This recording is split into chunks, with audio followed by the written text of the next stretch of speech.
একটা সময় আমি এই রেটেতে যখন ছিলাম তখন এই নাস্তাটা ছিল আমার সবচেয়ে ফেভারিট একটা নাস্তা। মোটামুটি সপ্তাহের 3 থেকে 4 দিন মিনিমাম এই খাবারটা আমার পেটে না ঢুকলে আমার পেটে মনে হতো যে কি জানি একটা পড়ে নেই।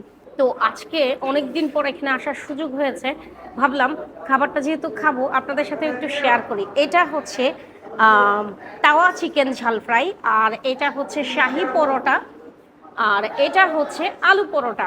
আর দামগুলো যদি বলি, এটার দাম পড়বে 40 টাকা, এটা 30 টাকা। আর এই চিকেনটা এটার দাম পড়বে মাত্র 150 টাকা।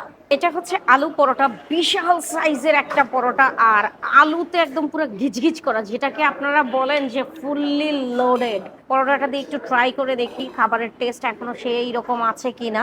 আর এটার যে একটা ঘন একটা ঝোল করে, এটা এত ঘন আর এত টেস্টি, আশা করা যায় এখনো সেই টেস্ট ধরে রেখেছে। বিসমিল্লাহ।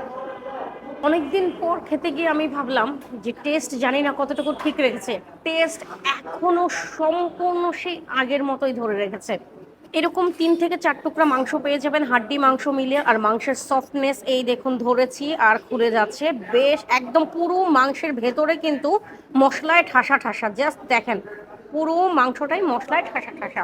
এবার আমরা শাহি পরোটাটা দিয়ে একটু ট্রাই করে দেখি। এই হচ্ছে ভালোবাসাময় শাহি পরোটা, ভালোবাসার কোনা খেয়ে দেখি। দিলাম তো ভালোবাসাটা একদম পুরো ছেদা করে। একটু চিকেন নিব, এরকম একটু মশলাটা নিব, তারপর এটাকে এইভাবে মুখে পুরে দেব। এই খাবারটার বেস্ট পার্ট হচ্ছে এটার মধ্যে না একটা আচারি আচারি একটা ফ্লেভার আছে, যেটা আপনার মুখের মধ্যে গিয়ে একদম পুরো ক্লিক করে। এবার আমরা সালাদের সাথে একটু কম্বাইন করে খেয়ে দেখি।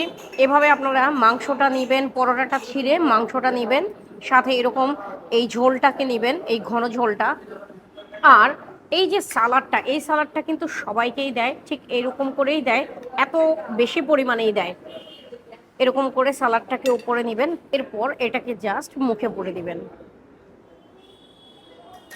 ও, আপনাদেরকে তো লোকেশন বলতে ভুলে গেছি, আমি কোথায় আছি আর কোথায় বসে খাচ্ছি। এটা হচ্ছে মিরপুর 6 নম্বর দস্তরখানা, 6 নম্বরের কাঁচা বাজার থেকে একটু সামনে আসলেই আপনারা এই রেস্টুরেন্টটা পেয়ে যাবেন।